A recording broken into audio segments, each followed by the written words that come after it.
On va aborder le thème du sanctuaire et de la justification par la foi. J'ai dit quoi? Le sanctuaire et la justification par la foi. Avant d'avoir un petit moment de prière, donc je vais me présenter rapidement. Je n'aime pas beaucoup parler de moi, je préfère parler de Jésus-Christ. Amen. Donc je m'appelle Amiel. Donc je fais partie du ministère France Funnel Messenger. Je ne sais pas si vous connaissez. Donc c'est un ministère en France. Et notre ministère a pour but et pour vocation de former les gens bibliquement. Donc on est spécialisé dans la formation biblique. Concrètement, qu'est-ce que ça veut dire? Ça veut dire que lorsque vous venez à nos séminaires, à nos études, nous, ce qu'on veut, c'est que ce soit vous, après, qui donnez des études bibliques. Peut-être, la prochaine fois, ce sera peut-être l'un de vous qui va donner cette étude-là. Amen? Donc, le but est que vous soyez indépendants spirituellement. Qu'est-ce que ça veut dire? Ça veut dire que vous êtes capable vous-même de donner des études bibliques. Et on va voir ensemble ce sujet qui est très important, donc le sanctuaire et la justification par la foi. On va avoir un petit moment de prière avant de commencer. On va prier ensemble. Ô tendre Père Céleste, notre Dieu, notre Père, notre Roi, nous voulons vous remercier et nous voulons te remercier, Père, pour l'occasion que tu nous donnes de pouvoir étudier ta parole. Merci, tendre Père Céleste, pour ce temps que tu nous donnes encore une fois. Nous voulons te remercier aussi pour ton merveilleux sabbat que tu nous donnes, où nous répondons à ton invitation, Père. Ô tendre Père Céleste, nous te remercions pour le sang magnifique de Jésus-Christ à la croix, qui, par ce sang, Père, nous avons l'opportunité encore de nous présenter devant toi, Père. Nous réclamons la promesse de Jean 16 à partir du verset 33, Père, où tu nous promets l'effusion de ton Saint-Esprit sur chacun d'entre nous. Veuille nous guider dans toute la vérité, rien que la vérité. En Jésus-Christ, nous t'avons prié. Amen. Donc le sanctuaire et la justification par la foi. Qui a déjà ici étudié le sanctuaire? Vous êtes sûr? Qui a déjà lu le sanctuaire?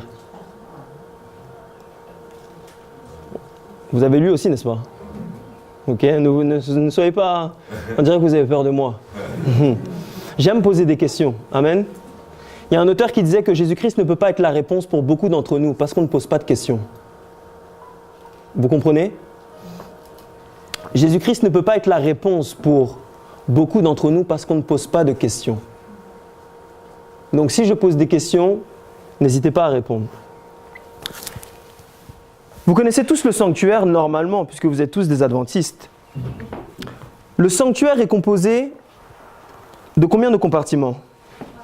3, n'est-ce pas? Il y avait d'abord le parvis. Ensuite, il y avait quoi? La tente d'assignation. Et dans la tente d'assignation, il y avait combien de compartiments? 2 compartiments, c'est pas vrai? Et il y avait le lieu saint et le lieu très saint. Qu'est-ce qu'il y avait dans le lieu saint, mes frères et sœurs? Le chandelier d'or, la table de pain de proposition, l'autel des parfums. Et ensuite, on entrait dans le lieu très saint. Et dans le lieu très saint, qu'est-ce qu'il y avait?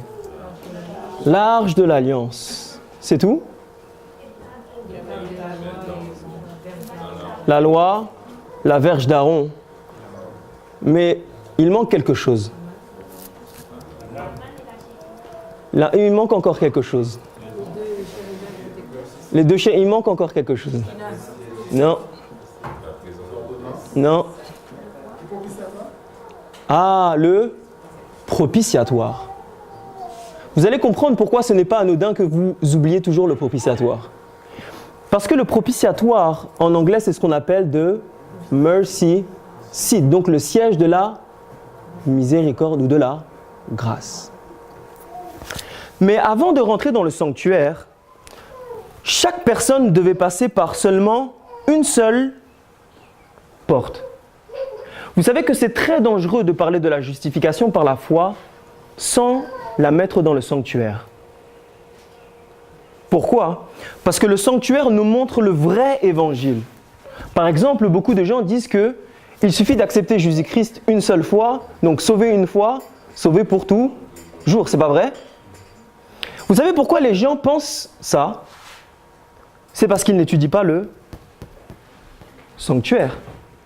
Parce que la justification par la foi est représentée où? Dans le parvis. Mais est-ce que l'évangile s'arrête au parvis, mes frères et sœurs? Non. Il y a une autre pièce qui s'appelle le lieu saint, qui symbolise la sanctification par la foi. Mais est-ce que l'évangile s'arrête à la sanctification par la foi, mes frères et sœurs? Non. Il y a maintenant la glorification par la foi, c'est-à-dire là où vous et moi on sera réunis avec Dieu pour de bon. Mais comme je vous ai dit, avant de rentrer dans le sanctuaire, chaque personne, mes frères et sœurs, devait rentrer par une seule porte seulement. Que symbolise cette porte, mes frères et sœurs, dans la Bible? Jésus-Christ, c'est marqué où dans la Bible? Jean 10, le verset 9, amen. Dans Jean 10, le verset 9, la Bible nous dit quoi? Jésus-Christ est la porte. C'est pas vrai? Ça veut dire que pour arriver à, entre guillemets, revoir Jésus-Christ, parce que vous savez que le péché a mis une séparation entre Dieu et l'homme, c'est pas vrai? Dans Ésaïe 59, le verset 1 à 3, on nous dit quoi? Que ce sont vos péchés qui ont mis une séparation entre vous et moi. Donc l'homme maintenant est séparé de Dieu. Mais Dieu nous dit, il nous donne une bonne nouvelle, il nous dit qu'il nous a donné le sanctuaire. Et il nous dit que tous ceux qui veulent revenir à lui doivent passer par une seule porte qui est qui? Jésus-Christ. Maintenant, mes frères et sœurs, cette porte-là symbolise bien plus de choses que Jésus-Christ. On va voir ensemble.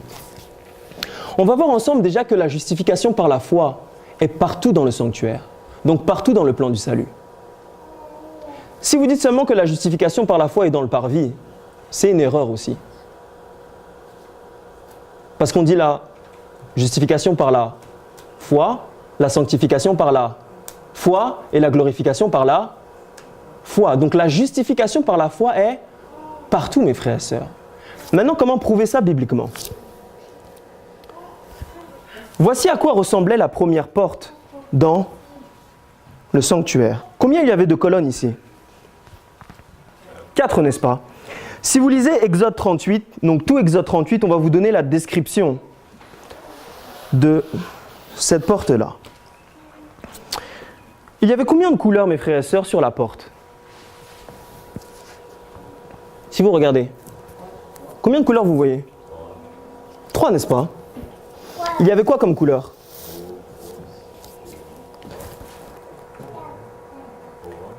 Non. Non. Il y a du rouge d'abord. C'est pas vrai? On voit plusieurs couleurs ici. La première couleur que l'on voit, c'est... Là-bas? Ah, pardon. Oui, c'est vrai, à cause du... Ici? Oui, excusez-moi. On va essayer de traiter toutes les couleurs. Vous allez voir que c'est une signification bien profonde dans la Bible. On va d'abord parler de la couleur bleue. Vous voyez la couleur bleue, n'est-ce pas, ici? Qu'est-ce que symbolise le bleu dans la Bible?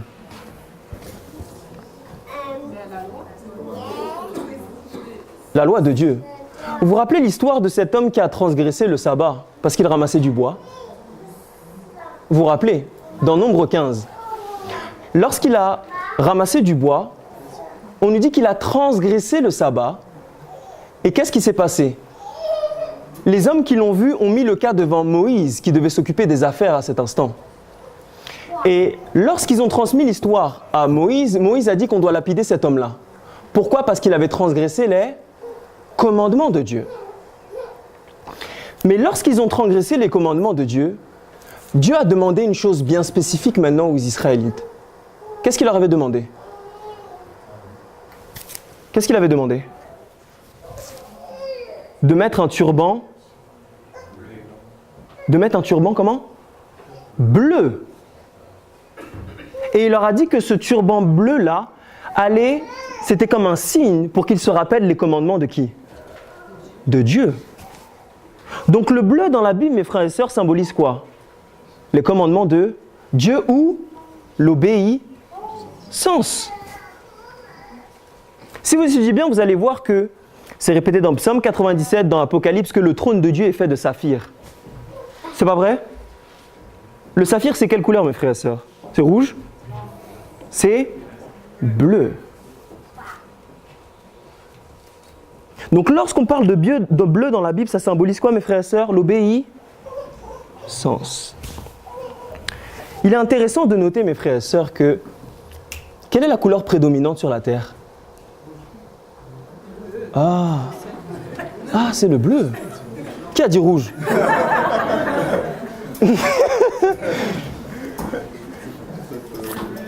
Ce n'est pas le rouge, mes frères et sœurs, c'est le bleu. C'est pas vrai? Le ciel est de quelle couleur? Bleu. La mer est de quelle couleur? Bleu. Donc la couleur qui est prédominante sur la terre, c'est le bleu. Est-ce que vous pensez que c'est un hasard, mes frères et sœurs? Il n'y a pas de hasard dans la Bible. Dieu voulait qu'on se rappelle qu'il y a une loi dans le ciel. Amen. Et ce qui est intéressant de voir, c'est que qu'est-ce qui nous empêche de voir le ciel bleu parfois? Les nuages. Ah, les nuages. C'est pas vrai? C'est pas vrai. Mais il n'y a pas que les nuages. Les bâtiments aussi. Vous n'avez pas remarqué que c'est à la mode de construire des buildings? Vous pensez que c'est un hasard, mes frères et sœurs? Serait-il possible que Satan veuille qu'on cache le ciel bleu et qu'on oublie qu'il y a une loi? Vous pensez que c'est un hasard? Il n'y a pas de hasard dans la Bible. D'ailleurs, les nuages aussi cachent le soleil dans la Bible. C'est pas vrai? C'est qui le soleil dans la Bible? C'est Jésus-Christ. Mais le bleu symbolise quoi? L'obéissance. Ça veut dire, mes frères et sœurs, que si Jésus-Christ est la porte et que vous et moi, on doit passer par la porte pour être sauvés, ça veut dire, mes frères et sœurs, que pour être sauvés, on doit obéir. Vous me regardez avec des grands yeux. Vous savez que vous êtes sauvés, ma frère et sœur, par l'obéissance?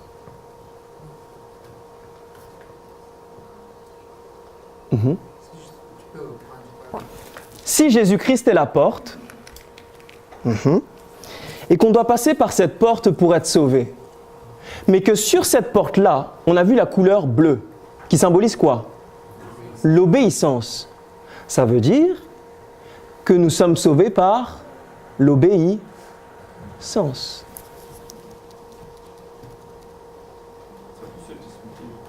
Ça peut se discuter. Abou, tout à l'heure, a fait une présentation sur la loi et la foi. Vous savez, on dit qu'on est sauvé par la foi, c'est pas vrai? Mais vous savez que dans la Bible, la foi, c'est obéir. Vous savez ça, mes frères et sœurs? Dans la Bible, la foi, c'est faire quelque chose. On va aller dans plusieurs textes pour voir ça ensemble. On va aller dans Jean 6. D'abord, Jean 3.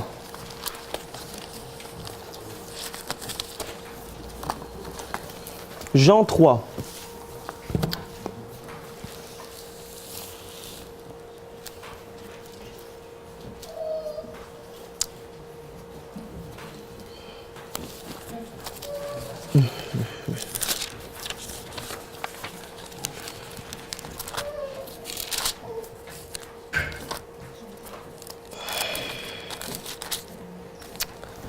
Jean 3, le verset 36. Vous y êtes, mes frères et sœurs? Vous avez vos Bibles? Jean 3, le verset 36. On va lire ensemble. On va lire ensemble. Qui croit au Fils à la vie éternelle? Pause. Ici, on nous parle de quoi? De croire, n'est-ce pas? C'est pas vrai? Maintenant, remarquez le texte qui vient après. Mais qui désobéit au Fils ne verra pas la vie, mais la colère de Dieu demeure sur lui. Pas dans votre version? Vous avez quoi comme version? Est-ce que tu peux lire dans ta version, s'il te plaît? Celui qui ne croit pas au Fils ne verra point la vie. Mais la colère de Dieu demeure sur lui. C'est tout ce que votre texte dit. Non, mais ça dit la première partie que tu avais dit, c'est-à-dire celui qui croit au Christ à la vie éternelle, Mhm. celui qui ne croit pas au Christ ne verra pas la vie. Dans la version Darby, ou même si vous avez la King James, c'est celui qui désobéit. Dans la Martin aussi. Est-ce que vous voyez? On dit que c'est celui qui croit qu'il y a quoi? La vie éternelle, mais celui qui désobéit. La désobéissance, mes frères et sœurs, c'est quoi? C'est désobéir à quoi? À la loi. Donc par contraste, le contraste de quelqu'un qui désobéit, c'est quelqu'un qui obéit. On va aller dans un autre texte, dans Jean 6, le verset 9. Jean 6, le verset 9.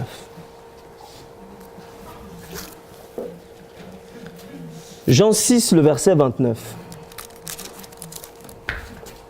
28 à 29. Jean 6, le verset 28 à 29.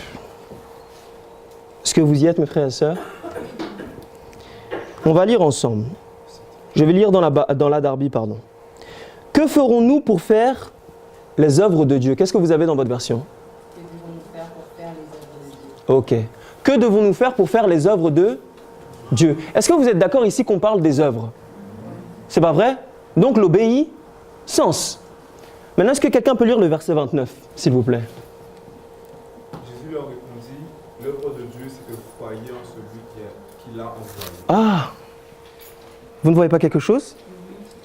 L'œuvre, c'est que vous croyez. Donc croire, c'est faire une œuvre. On va aller dans un autre témoin, 1 Jean 3, le verset 23.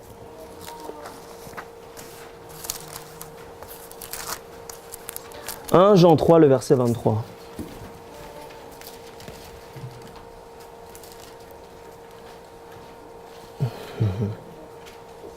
« 1 Jean 3, le verset 23. »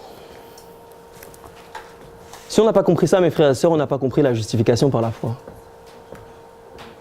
1 Jean 3, le verset 23. J'ai votre version. C'est ici son commandement. Ici, on parle de quoi? D'obéissance, n'est-ce pas? C'est quoi? C'est que vous croyez au nom de Jésus-Christ et que nous aimions les uns les autres selon le commandement qui nous a été donné. Donc la foi dans la Bible, c'est un commandement.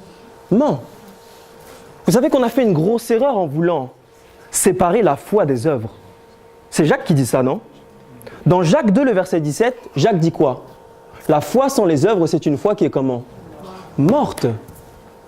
Parce que dans la Bible, lorsque vous croyez en Jésus-Christ, vous êtes en train d'obéir. Vous comprenez? Maintenant, vous savez que cette obéissance-là, dans la Bible, ce n'est pas vous qui le faites par vous-même. Parce que qui a donné la foi dans la Bible? C'est Dieu. Dans Romains 12, le verset 7, on nous dit quoi? Selon la mesure de la foi qu'il a été départi à chacun. Ça veut dire que Dieu a mis dans chacun d'entre vous, y compris les païens, Dieu a mis une mesure de foi, assez juste pour quoi? Pour croire en Dieu. Donc, autrement dit, pour obéir à Dieu. Vous voyez ça? Ça veut dire que lorsqu'on accepte Jésus-Christ dans sa vie, on croit. Mais par la même occasion, on est en train d'obéir à Dieu. C'est ce que veut dire la porte, mes frères et sœurs. Là, on est juste sur le bleu. Vous voyez ça? Dieu nous sauve dans l'obéissance, mes frères et sœurs, pas dans la désobéissance. Mais est-ce qu'il n'y a que le bleu dans cette magnifique porte? Vous avez dit tout à l'heure, la couleur qui prédomine ici, c'est quoi? Le rouge, n'est-ce pas? Qu'est-ce que le rouge symbolise dans la Bible? Le sang, c'est pas vrai? Le sang représente quoi? Le sacrifice de Jésus-Christ. Lorsque vous croyez en Jésus-Christ, qu'est-ce qui vous permet d'être lavé ensuite de vos péchés? Le sang de Jésus-Christ. Donc on voit ici la justice de Dieu, donc ses commandements, mixés à quoi? Au sacrifice de Jésus-Christ. Ici on parle de quoi, mes frères et sœurs? De la justification par là? La foi. Mais est-ce qu'il n'y a que ça comme couleur, mes frères et sœurs? J'essaie d'aller vite. Il y a quoi d'autre comme couleur ici? Ici, là, entre... Le blanc. Non. Oui, le blanc, on va en parler après, c'est la dernière. Le pourpre. Ou, comment on dit ça? Oui, le pourpre, c'est ça, non? Le pourpre, c'est le violet. Vous avez tous fait l'école ici, j'imagine. Quand on est petit, on s'amuse à faire les... Comment on appelle ça? Les jeux de couleurs, c'est pas vrai? Le violet, c'est un mélange de... Quelle couleur et quelle couleur? De l'obéissance et de la miséricorde. Parfois, je suis excité pour rien, à cause de la Bible. C'est la Bible qui me rend comme ça. Amen. Donc, le pourpre est un mélange du bleu et du rouge. Donc, lorsque vous acceptez Jésus-Christ,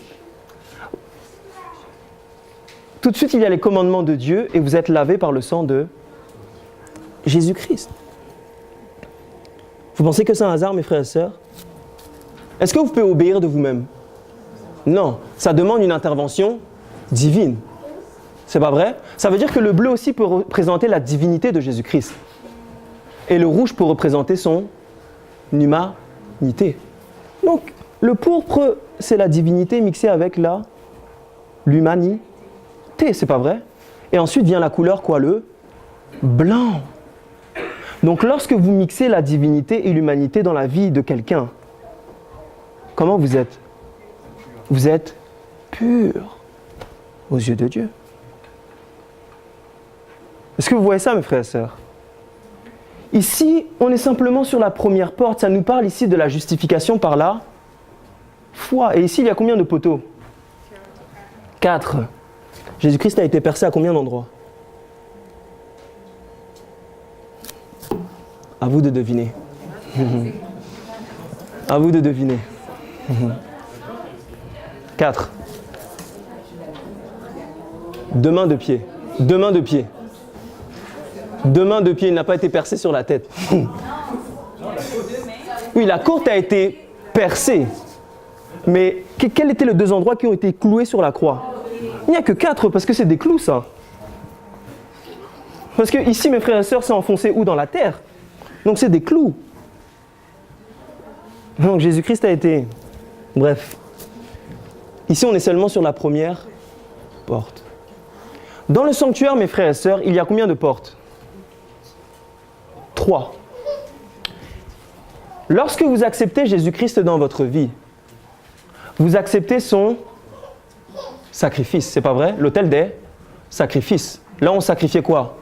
L'agneau. Jean 1, le verset 29, qu'est-ce que ça dit? Voici l'agneau qui ôte les péchés du monde. Ensuite, ici, il y avait quoi? La cuve des reins. Donc, lorsque vous acceptez Jésus-Christ, la Bible dit dans Marc 16, le verset 15, c'est celui qui croit et qui sera baptisé, qui sera sauvé. Donc, les deux sont nécessaires. C'est pas vrai? Ici, c'est ce qu'on appelle aussi la justification par la foi. Mais une fois que vous êtes arrivé ici, vous devez passer une autre porte.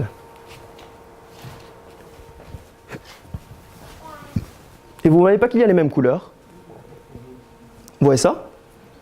Ça veut dire que pour aller du parvis au lieu très saint, il nous faut aussi la justification par la foi. Mais il y avait une troisième porte, mes frères et sœurs. Et c'est la porte la plus belle. C'était un voile en réalité. Moi j'appelle ça porte. Vous savez qu'au temps des Israélites, il n'y avait pas de porte physique avec une clé. C'était des voiles. Ok? La troisième porte, il y avait quoi? Des anges dessus. Si vous lisez Exode 31 par exemple, qui symbolise ici le ministère des anges, mais pas seulement. Parce que Jésus-Christ se trouve où présentement? Dans le lieu très saint, c'est pas vrai? Ça veut dire que pour aller dans le lieu très saint, vous êtes obligé de passer par cette porte. Donc vous êtes obligé de passer par des anges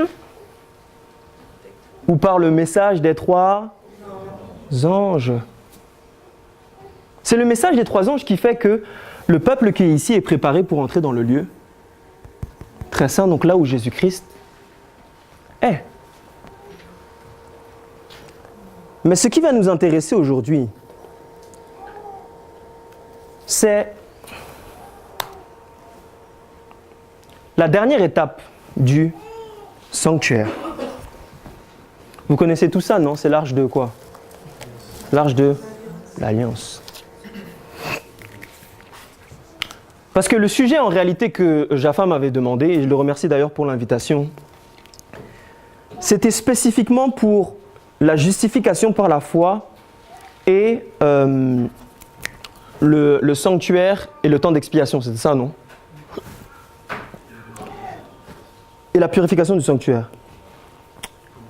Une fois par an, le souverain sacrificateur allait où? Dans le lieu très saint. C'était le Yom Kippour ou le jour d'expiation. Donc une fois par année, il devait faire l'expiation du péché de tout le peuple. Et le peuple à cet instant-là devait faire sa propre investigation sur lui-même. Et si vous étudiez bien le Yom Kippour, vous allez voir que durant le Yom Kippour, les gens ne regardaient pas aux autres. Vous savez ça? Chacun regardait à soi-même. C'est-à-dire que si vous et moi, là, on vit dans le moment du Yom Kippour, on ne doit pas regarder les autres. Vous comprenez? Quelqu'un qui ne vit pas dans le Yom Kippour, c'est très facile à reconnaître. C'est généralement quelqu'un qui parle sur les autres. Eh oui, mes frères et sœurs. Donc si vous voyez des gens dans l'église qui parlent les uns, c'est parce que la personne ne comprend pas encore que c'est le Yom Kippour. Il faut s'examiner soi-même durant cette période-là. Et ici, il y avait quoi? Les deux chérubins. Dans Jacques 1, on nous dit que même les anges plongent leur regard dans quoi? Dans la loi de Dieu, c'est pas vrai? Donc, les deux chérubins plongent leur regard où? Vers la loi. Mais mes frères et sœurs, avant d'arriver par la loi, il y avait autre chose ici. Il y avait le propitiatoire. Lorsqu'on parle de justification par la foi, à la lumière du Yom Kippour, on ne peut pas manquer ce point-là. Parce que pour arriver à la loi des 10 commandements, vous étiez obligé de passer par quoi? La grâce ou la miséricorde. Vous savez que si vous ne passez pas par la miséricorde avant d'aller à la loi, vous savez ce que vous devenez? Des pharisiens. C'est pas vrai? Les pharisiens gardaient la loi. Mais ils ont réussi à crucifier qui? Jésus-Christ. Donc Jésus-Christ symbolise quoi? La miséricorde de Dieu, c'est pas vrai? Mais beaucoup d'entre nous, on veut passer par la loi, sans passer par quoi? Par Jésus-Christ. Donc ceux qui comprennent le temps du jugement ici, la vraie justification par la foi, c'est Christ vous justifie. Et parce qu'il vous justifie, maintenant, il vous fait garder quoi? La loi. Par exemple, beaucoup d'entre nous, on voit la loi comme des interdictions. C'est pas vrai? C'est pas vrai, mes frères et sœurs. Un peu comme la Bible dit que beaucoup d'entre nous voient les commandements comme étant pénibles. Je vous donne une illustration simple. Qui a le permis ici? Moi, je n'ai pas encore le permis. Qui a le permis? Ou la licence, je ne sais pas comment vous dites ici. Permis de conduire. Ok? Lorsque vous conduisez pour venir ici, vous aviez eu un panneau qui vous disait limité à 70 dans certains endroits. C'est pas vrai? Il y a deux types de personnes sur la route. Je vois des gens qui rigolent. Peut-être certains d'entre nous vont se reconnaître. Mais il y a de la miséricorde, amen. Il y a deux types de personnes. Il y a le conducteur qui va voir le panneau de 70 et qui va voir ça comme une restriction. Et va dire non, moi j'ai envie de conduire à 90. Pourquoi ce panneau m'embête? Premier type de personne. Mais il y a un autre type de personne qui, lorsqu'il va voir la limitation, va voir ça comme un moyen de protéger sa vie. Vous comprenez? Donc il y a deux types de personnes dans l'Église. Ceux qui voient la loi comme une restriction et ceux qui voient la loi, comme Jacques dit, comme une loi de liberté. Vous voyez ça? Vous savez pourquoi, mes frères et sœurs? Le problème, c'est que beaucoup d'entre nous, on voit la loi sans la miséricorde de Dieu. Donc sans la justification par la foi. Est-ce que vous comprenez? Maintenant, je vous pose une question. Quel est le premier commandement?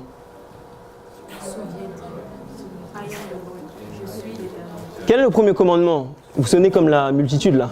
Je suis l'Éternel ton Dieu qui t'a fait sortir. Je suis? L'Éternel ton Dieu. Quel est le premier commandement? Je suis l'Éternel ton Dieu qui t'a fait sortir du pays. Vous voyez ça? Je vous ai posé la question au début. Quel type d'instrument vous m'avez... Tout le monde m'a dit oui, la loi, machin, machin, mais personne ne m'a dit la miséricorde. Et quand je vous pose la question, quel est le premier commandement? Je ne comprends rien. C'est comme si vous parliez en langue. Mais, on va aller dans Exode 20. Mes frères et sœurs, si on ne tombe pas amoureux de Jésus-Christ, on va tout voir comme étant une restriction dans la Bible. Si on n'a pas compris le message de la justification par la foi, tout ce que vous pouvez faire, vous pouvez être pasteur, vous pouvez être membre, tout ce que vous voulez, c'est zéro devant Dieu. Vous pouvez même baptiser 3000 âmes. Si vous n'avez pas compris la justification par la foi, c'est niette. On va aller dans Exode 20.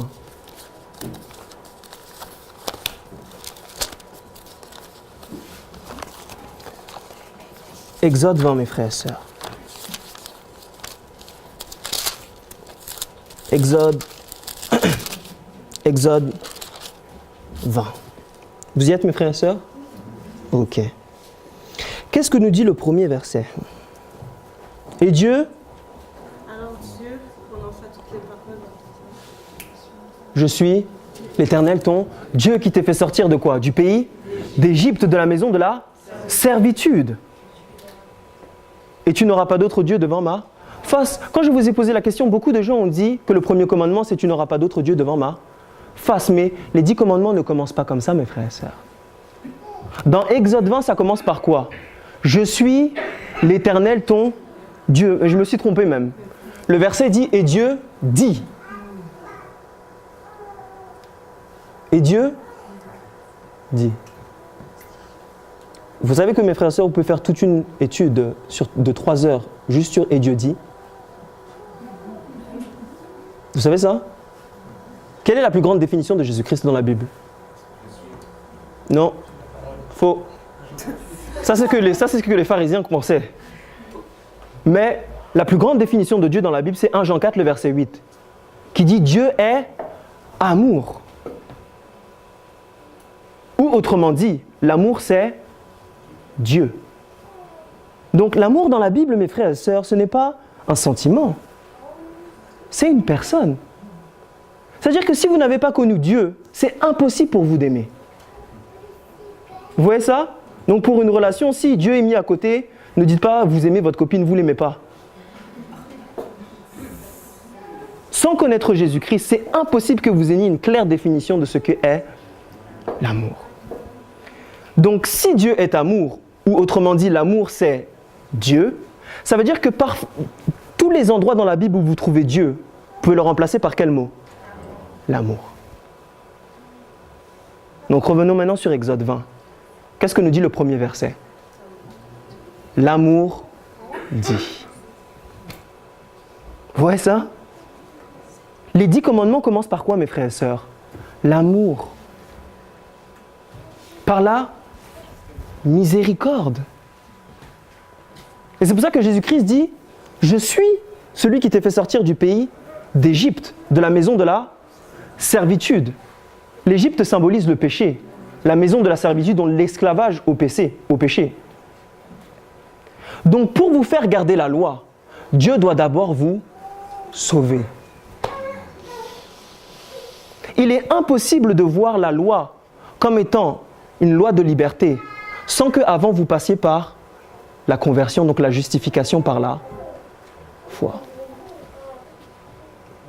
Si vous voyez des gens qui sont tristes en allant le sabbat à l'église, ce n'est pas parce qu'ils ont des problèmes dans leur vie. Tout le monde a des problèmes.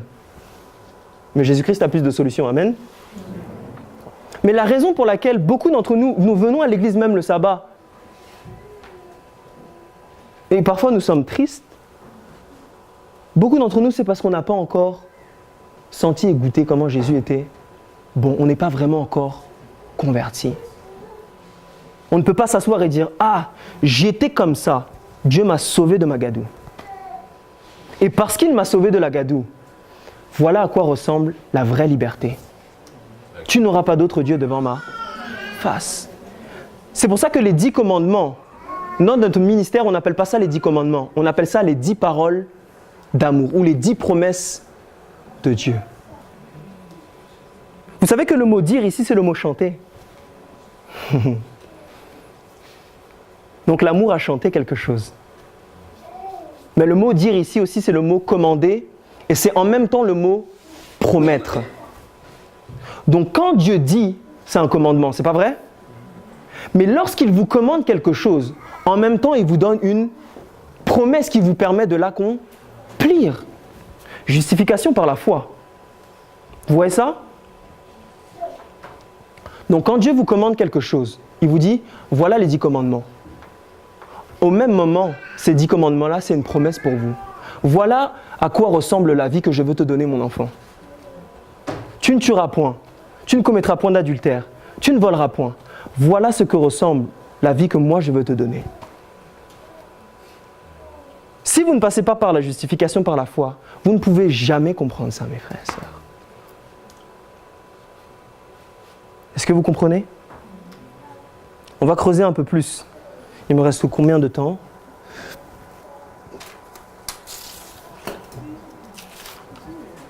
« 5 minutes? 10 minutes? 10 minutes? Ok. On va creuser un peu plus, mes frères et sœurs.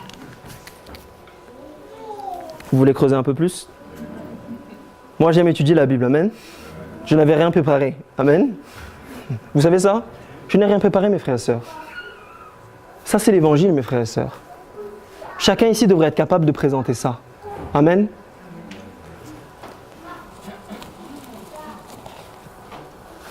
On va parler un peu de la miséricorde. Ceux qui vivent dans le Yom Kippour, mes frères et sœurs, il y a quoi comme instrument? On avait vu, il y a la miséricorde, donc de mercy seat. On va aller dans un texte dans Jacques.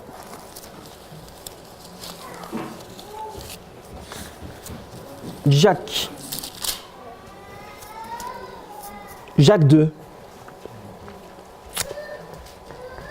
le verset 12. Jacques 2, le verset 12. Est-ce que vous avez vu la justification dans le lieu très saint? Qui l'a vu, s'il vous plaît? Je vais être sûr. Est-ce que vous l'avez vu? Vous l'avez vu? Sûr? Ok. On va passer à un autre point. Jacques 2, le verset 12 au verset 13. Est-ce que quelqu'un peut lire dans la version du second, s'il vous plaît, comme ça, tout le monde peut comprendre? 12 à 13. Parlez et agissez comme devant être jugés par une loi de liberté. Car le jugement est sans miséricorde pour qui n'a pas fait miséricorde. La miséricorde triomphe du jugement. Ok. Ah, quand on parle de jugement, mes frères et sœurs, on parle de quel temps? Ou de quel compartiment dans le lieu... J'ai dit la réponse. Quel compartiment dans le sanctuaire? Dans le lieu très saint. Ok? Qu'est-ce que Jacques est en train de dire ici? Qu'il n'y a pas de miséricorde pour ceux qui ne font pas quoi? Miséricorde. Faire miséricorde, mes frères et sœurs, c'est quoi dans la Bible? Aimer son prochain, c'est pas vrai? C'est pas vrai? Vous êtes d'accord avec moi? La Bible dit que celui qui ne montre pas d'amour, envers qui? Envers lui-même? Envers son prochain. Le jugement est sans miséricorde pour lui. C'est un principe dans la Bible. La manière dont vous traitez les autres va déterminer la manière dont vous allez être jugé. Vous voyez ça? La miséricorde symbolise quoi? La justification par la foi. Donc si vous ne manifestez pas de la miséricorde envers autrui, vous perdez votre miséricorde, donc votre justification. Ce n'est pas Jésus-Christ qui a dit ça? Si vous faites quelque chose à l'un de ces petits, vous le faites à qui? À moi. Galates 6 nous dit quoi?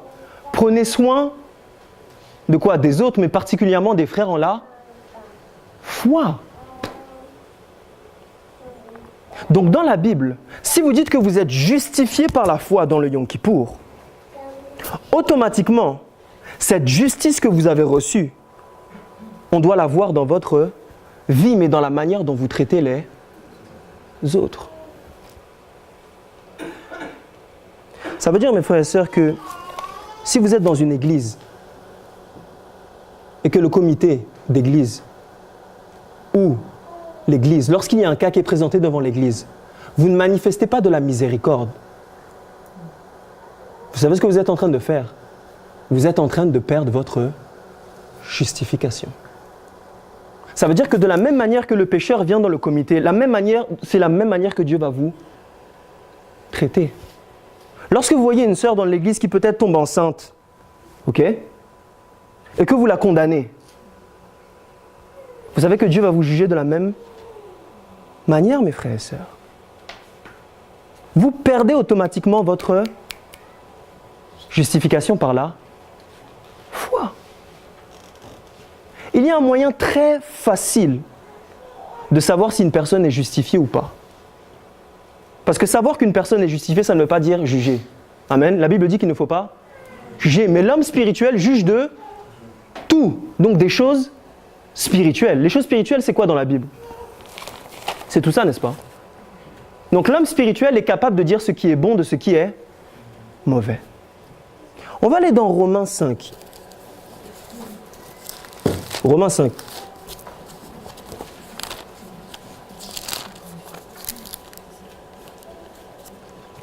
Romains 5, le verset 1.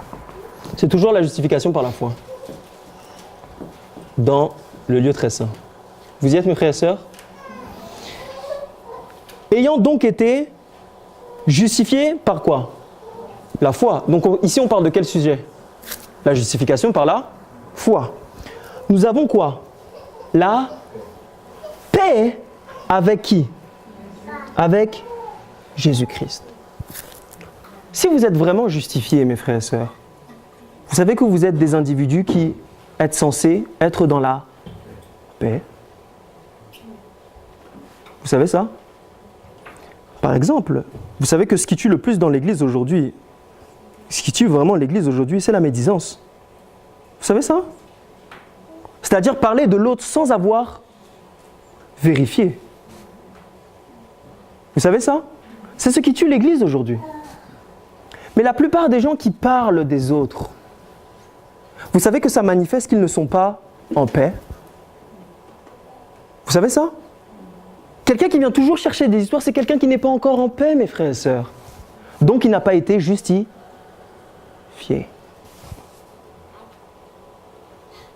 Vous comprenez? Parce que l'amour dans la Bible, mes frères et sœurs, dans 1 Jean 3, le verset 18, on dit que l'amour ne consiste pas seulement en ce qui est parlé ou ce qu'il y a dans les lèvres. Mais l'amour, c'est en action et en vérité. C'est pas vrai? C'est pas vrai? Donc, dans le Yom Kippour, vous avez besoin de la miséricorde. Donc, vous avez besoin de cet amour agapé. C'est pas vrai?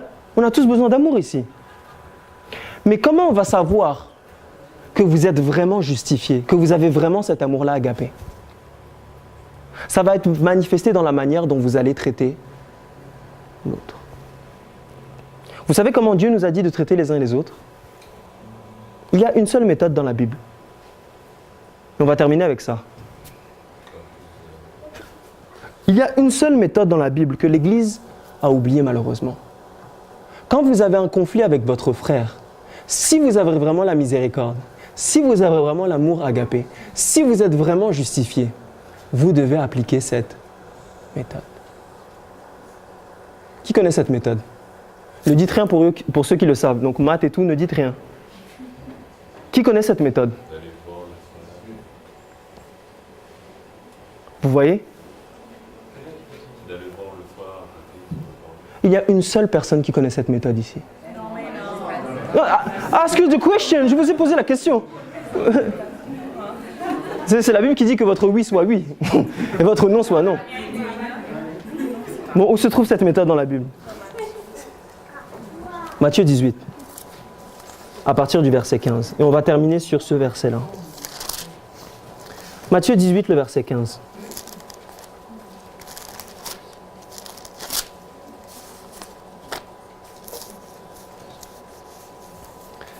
Matthieu 18, le verset combien? 15. Est-ce que vous y êtes, mes frères et sœurs? Ok, on va lire ensemble. Si ton frère a péché contre toi, va et reprends-le entre quoi? Entre toi et lui seul. Et s'il t'écoute, tu as gagné ton frère. Pause. Quel est le but de cette méthode d'après le verset qu'on a lu ensemble? Gagner son frère. Si je dis que je gagne mon frère, ça veut dire que quoi? Que je l'aime, c'est pas vrai? C'est pas vrai? Donc si mon frère a péché, Jésus-Christ est en train de dire, voilà la méthode qu'il faut appliquer. Si vraiment tu dis que tu m'aimes devant les univers et devant les anges, voilà, on va voir maintenant si tu m'aimes vraiment. Applique cette méthode-là avec ton frère. Lorsque vous voyez quelqu'un qui pêche dans l'église, ou peut-être vous avez des soupçons, ou vous avez peut-être un différend, peu importe, la première étape, c'est de voir son frère seul, mes frères et sœurs. C'est pas vrai? Pour le gagner. Ce qui veut dire que si vous ne respectez pas la première étape, qu'est-ce que vous avez fait à votre frère? Vous l'avez perdu. Ou il y a des chances que vous l'ayez perdu. Ce n'est pas vrai? C'est pour ça que, si vous remarquez bien dans l'église, mes frères et sœurs, parfois, lorsque quelqu'un pêche, qu'est-ce qu'on fait? On gossip direct. On dit, ah, t'as vu la fille là? Gars, son ventre a grossi, gars. Je pense qu'elle est enceinte, beau. C'est pas vrai? Mais la Bible nous dit que quand on voit des évidences que quelqu'un il y a une possibilité que cette personne-là a péché. Si tu aimes vraiment ton frère et que tu veux le gagner, tu dois le voir d'abord en privé. Et c'est logique, mes frères et sœurs. Vous savez pourquoi? Parce que si l'affaire est publique, mais que l'histoire s'avère être fausse, qu'est-ce que vous avez fait à votre frère et à votre sœur? Vous l'avez sali. Vous savez comment c'est difficile, mes frères et sœurs, de réparer une réputation qui est salie dans la Bible? Vous savez ça? Combien ça a pris d'années? Combien ça va prendre d'années à Dieu pour que son nom et sa réputation soient de nouveau purs? Vous n'avez pas vu on struggle avec le péché là? Ça fait combien d'années? 6000 ans, mes frères et sœurs. Tout ça parce que Satan est venu, il a fait la médisance. Il n'a pas respecté Matthieu 18. Il a véhiculé quelque chose sur Dieu qui n'était pas faux. Et regardez l'état de l'humanité aujourd'hui. Jusqu'à aujourd'hui, on souffre avec le péché. Le nom de Dieu n'est toujours pas lavé. À cause, c'était même pas vrai en plus. À cause de cette simple méthode. Il y a un auteur qui disait que Jacques dit que la langue est comme le feu. C'est ce que Jacques dit. La langue est un monde d'iniquité et comme la langue de feu. Et l'auteur dit que Jacques dit ça parce que la langue ouvre ou allume beaucoup d'incendies. Mais la langue a du mal à les éteindre. Vous comprenez? La première étape, lorsque vous voyez un frère, si vous l'aimez, si vous avez la miséricorde dans votre vie, vous allez l'appeler seul à seul. Mais si votre frère refuse, mes frères et sœurs, ce qui arrive, non, je ne veux rien entendre. Qu'est-ce que la Bible nous dit dans Matthieu 15, le verset 17? Prenez 2 ou 3 témoins. C'est pas vrai? Pourquoi 2 ou 3 témoins, mes frères et sœurs? Pourquoi pas 4, 6? Pourquoi Dieu n'a pas dit 10 et 20? Ou 0 et 1? Pourquoi, mes frères et sœurs? Pour établir un fait, il faut combien de témoins? 2 ou 3, c'est ce que la Bible nous dit dans Nombre 35, le verset 30. Pour établir un fait, il faut 2 ou 3 témoin. Donc si la personne a refusé publiquement, parce que vous l'avez vu en privé, vous avez préservé sa réputation. Donc personne n'est au courant dans l'église normalement. Mais vous allez voir 2 ou 3 témoins qui sont spirituellement avancés. C'est ce que Ellen White dit. Donc pas n'importe qui. Et la position n'est pas synonyme de spiritualité. Vous comprenez? Les pharisiens c'était les plus hauts, mais spirituellement c'était 0. Donc choisir quelqu'un de spirituel et aller vers la personne et dire voilà, j'ai l'impression que tu luttes avec quelque chose. Bibliquement, c'est un péché. Il faut mentionner le péché, mes frères et sœurs. Mais la Bible dit dans 1 Jean 2 que s'il vous arriverait de pécher, vous avez un avocat auprès du Père. Voilà la solution. On peut t'aider pour cette lutte-là. Si la personne refuse, dans ces cas-là, ce n'est seulement là que l'affaire devient quoi? Publique. Et elle est présentée devant qui? Devant l'Assemblée, donc l'Église. Ça, c'est la méthode, mes frères et sœurs, dont Dieu particulièrement va nous juger dans les temps dans lesquels on vit. Parce qu'on est sauvé par la foi, mais jugé par les œuvres. Dieu va regarder et il va dire « Ah, tu dis que tu es justifié. Ok. Je t'ai montré des évidences que ton frère ou ta sœur a péché. » Dieu s'assoit comme ça et dit « Je vais voir ta réaction. Est-ce que tu vas faire cette méthode-là? Est-ce que tu vas vraiment manifester de la miséricorde? » Est-ce que vous pensez, mes frères et sœurs, qu'on a besoin de la miséricorde aujourd'hui? On a vraiment besoin de la miséricorde. C'est pas vrai? C'est pas vrai, mes frères et sœurs. Dieu nous promet une magnifique promesse dans Romains 5, le verset 5. Seigneur, on doit mémoriser ce texte-là, ça doit être imprimé dans notre tête. Est-ce qu'il y a quelque chose ici que quelqu'un peut faire de lui-même? Non, n'est-ce pas? Personne ne peut rien faire de lui-même, mes frères et sœurs. Dans Romains 5, le verset 5, on nous dit « Or, l'espérance ne trompe point. » Car qui met cet amour, mes frères et sœurs? Qui met cet amour? C'est le Saint-Esprit. Le Saint-Esprit est Dieu, c'est pas vrai? Donc on a besoin d'une intervention divine dans notre vie. C'est pas vrai? L'Église n'a pas besoin du Saint-Esprit, mes frères et sœurs. Donc, on va avoir un moment de prière. Vous savez que le sanctuaire nous apprend à prier, mes frères et sœurs. C'est très rapide. On va suivre exactement ce modèle-là. Ici, il y a la porte, n'est-ce pas? On va faire ça très rapidement. Il y a la porte ici, c'est pas vrai? La porte symbolise qui? Jésus-Christ. Il y a un psaume dans la Bible qui nous parle d'une porte. Psaume 24, qui nous dit quoi? Porte et levez vos linteaux. C'est une célébration, c'est pas vrai? Lorsqu'on lit Psaume 24, c'est une célébration. Donc le roi fait son entrée, donc on rend gloire à qui? À Dieu. Dieu habite au milieu de quoi? Des louanges, c'est pas vrai? La première étape, lorsque vous priez, mes frères et sœurs, vous devez demander, vous devez remercier Dieu. Rendre gloire à Dieu pour tout ce qu'il a fait dans votre vie. Ensuite, ici, mes frères et sœurs, il y a quoi? Il y a l'autel des parfums, c'est pas vrai? L'autel des sacrifices. Dans l'autel des sacrifices, mes frères et sœurs, c'est là où on sacrifiait quoi? L'agneau. C'est pas vrai? Et le pécheur, dans Lévitique 4, le verset 4, nous dit qu'il devait mettre la main sur la tête de l'agneau. Et il devait quoi? Confesser. Lorsque vous avez fini de louer Dieu, maintenant il y a une prière de confession pour demander à Dieu, dire à Dieu tous les péchés qu'on a pu faire, ou si vous avez réalisé que vous faisiez partie des gens qui parlaient des autres, demandez pardon à Dieu, mes frères et sœurs. Il y a encore de la miséricorde. Amen. Et ici, il y a quoi? La cuve d'airain. La cuve d'airain symbolise le baptême. Et lorsque Jésus-Christ s'est baptisé, qu'est-ce qu'a dit Dieu? Qu'est-ce qu'a dit le Père? Voici mon fils bien-né, mais en qui j'ai mis toute ma confiance. Donc, c'était la consécration de Jésus-Christ pour commencer son ministère terrestre. Après que vous louez Dieu, vous devez faire quoi? Prière de confession et de repentance. Et ensuite, une prière de quoi? De consécration. Ok? Et on va s'arrêter ici. Parce que le reste, c'est un peu plus profond. Mais j'ai pas le temps. Mais vous pouvez chercher pour vous-même. Amen?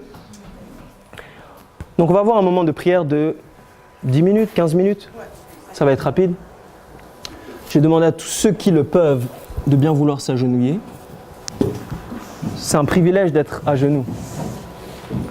Et je vais vous expliquer un peu comment ça va se passer. On va faire un moment de prière en 3 parties. La première partie, ça sera sur louer Dieu. Donc remercier Dieu pour tout ce qu'il a fait, toutes les portes qu'il a ouvertes, toutes les portes qu'il a fermées. Donc vous êtes libre à cet instant-là, pendant à peu près 1 minute 5, d'élever des prières à voix haute. Mais, mes frères et sœurs, c'est des prières courtes. Ellen White dit qu'en public, on ne devrait jamais faire des prières longues. Donc comme vous dites en anglais, short and sweet. Ok? Donc vous êtes libre pendant ce temps-là. Et quand plusieurs personnes auront prié, je vais conclure par une prière.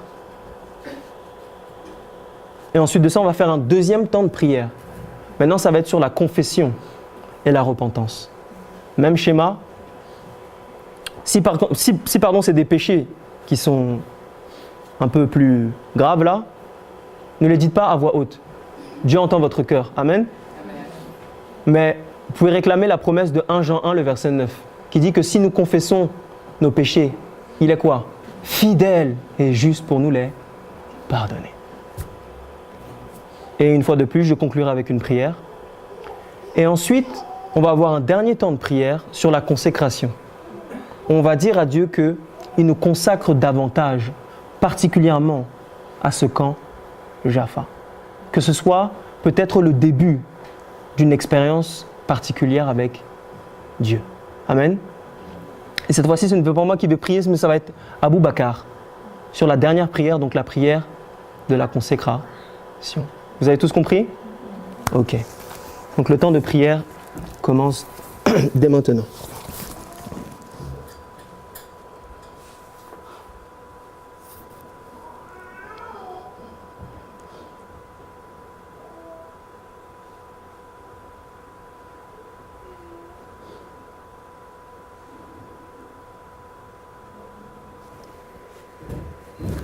Donc vous êtes libre de faire des prières à voix haute.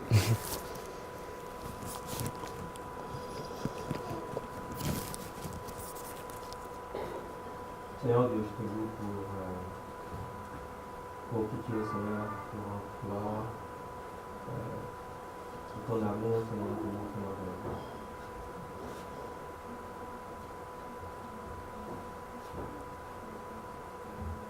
Merci Seigneur car tu nous permets de réunir tous pour l'église de la jeunesse sur le endroit.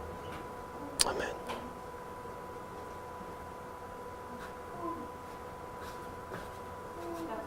Merci de veiller sur nous jour après jour et surtout merci de continuer à nous montrer tes bénédictions dans nos vies instant après instant.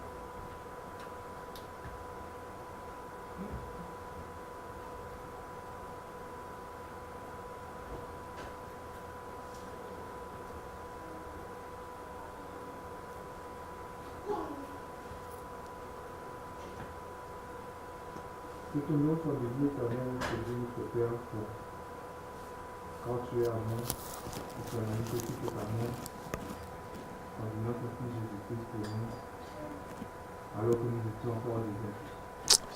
Après nous restons sur la vie, et tu as manifesté cet amour, Seigneur, alors que nous vivions dans le péché, Seigneur. Merci pour tout ce que tu as fait.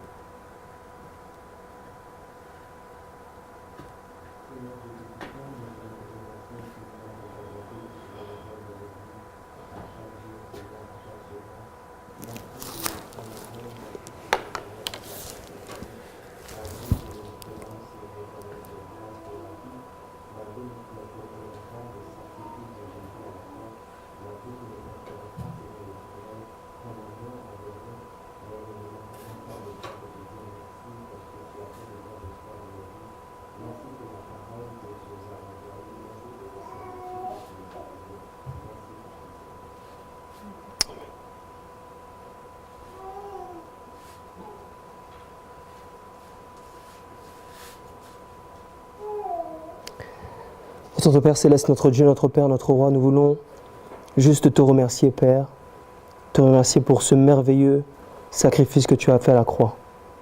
Merci, Seigneur Dieu, car tu nous as donné la possibilité d'être encore une fois devant toi. Merci pour le ministère Jaffa. Merci, Dieu, pour toutes ces personnes, cette fraternité. Merci, tendre Père Céleste, pour ces locaux que tu nous donnes. Merci pour toutes les portes que tu as ouvertes dans notre vie. Pour toutes les portes, Père, que tu as fermées dans notre vie. Seigneur Dieu, nous voulons te rendre gloire en toutes choses. Merci, Seigneur Dieu, pour l'amour du Père. Merci aussi, Seigneur Dieu, pour l'amour du Fils, Père.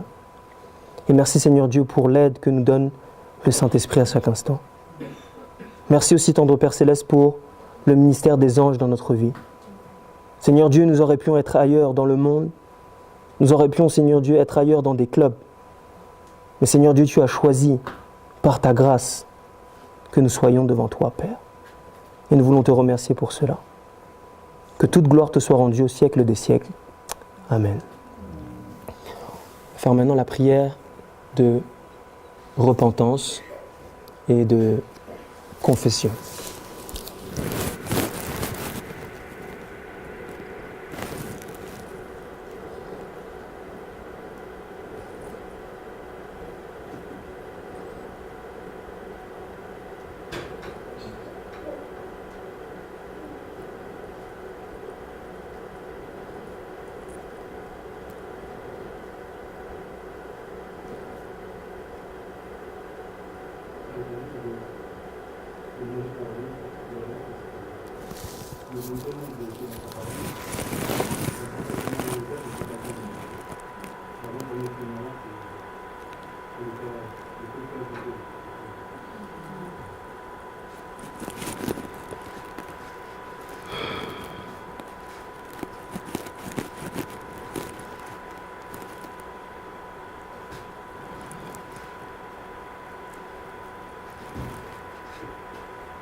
Éternel, te demandons pour ce temps que nous avons gaspillé toute cette utilité qui nous prend trop de temps et qui nous éloigne de toi. Éternel, te demandons également pour toutes ces âmes que nous avons laissées glisser entre nos mains, toutes celles que nous avons pu sauver et que nous avons pu pas prêter attention, Seigneur. Pardonne-nous pour cela, pardonne-nous pour toutes les fois où nous sommes arrivés devant toi. Nous avons préféré regarder à cette côté de toi. Nous demandons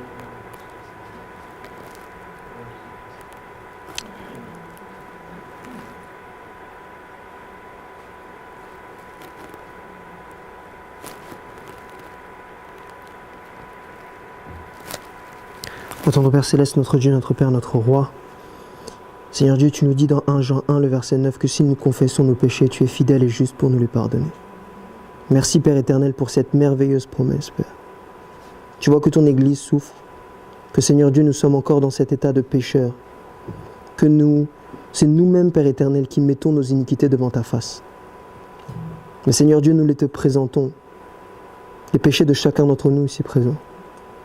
Seigneur Dieu, si nous avons mal parlé, si nous n'avons pas respecté cette méthode, si nous n'avons pas manifesté de la miséricorde envers nos frères et sœurs, si nous n'avons pas manifesté le caractère que tu nous demandais d'avoir, si tendre Père Céleste, nous n'avons pas fait ce qu'il fallait pour gagner nos frères et sœurs, Seigneur Dieu, nous te demandons pardon.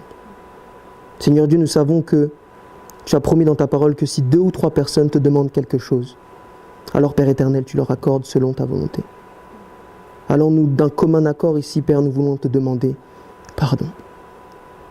Seigneur Dieu, merci car nous savons que là où, Seigneur Dieu, il y a des péchés, Père, nous savons que ta grâce surabonde. Alors, autant de Père Céleste, nous te disons déjà merci, car nous savons que nous l'avons été lavés dans le sang de Jésus-Christ. Amen. Maintenant, c'est la prière de consécration. Et à la fin de la prière de consécration, on va entonner peut-être la première strophe de Merci d'un cœur reconnaissant. Vous connaissez ? Merci d'un cœur reconnaissant. Vous connaissez? Non, je ne sais pas chanter. Prions.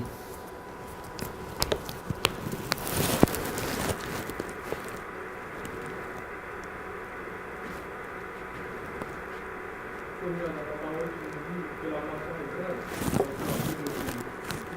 tu nous as fait afin que nous puissions devenir des églises.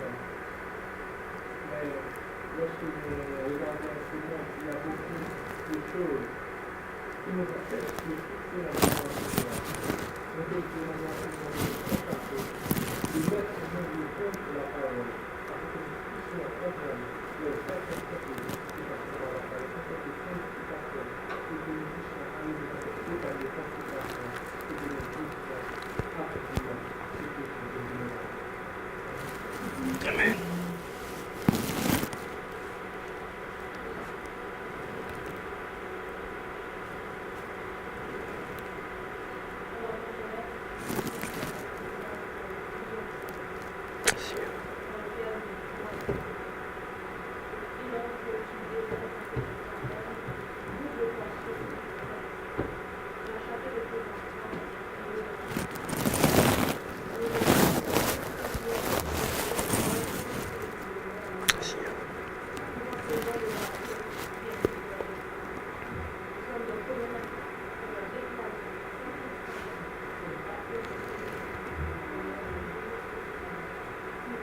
Amen. Amen.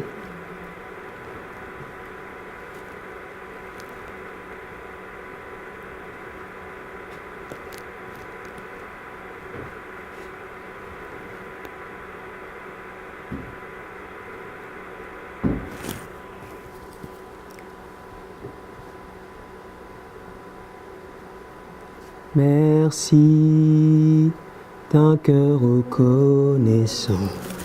Merci au Seigneur 3 fois saint. Merci, car il a donné.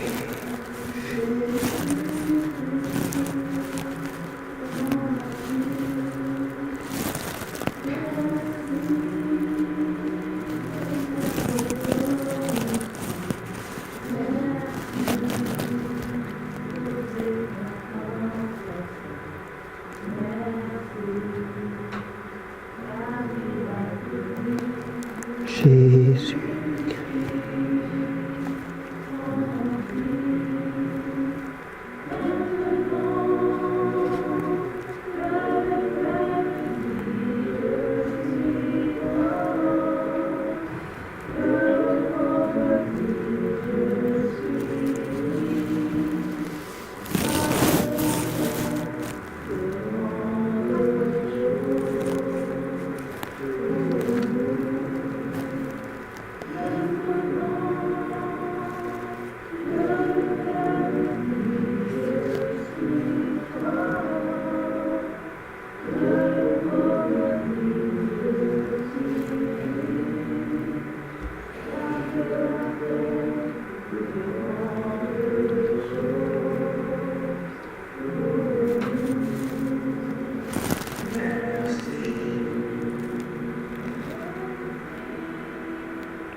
Est-ce que Abou Bakar, tu peux prier pour nous, s'il te plaît?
Amen. Donc que Dieu vous bénisse. Si vous avez des questions, n'hésitez pas.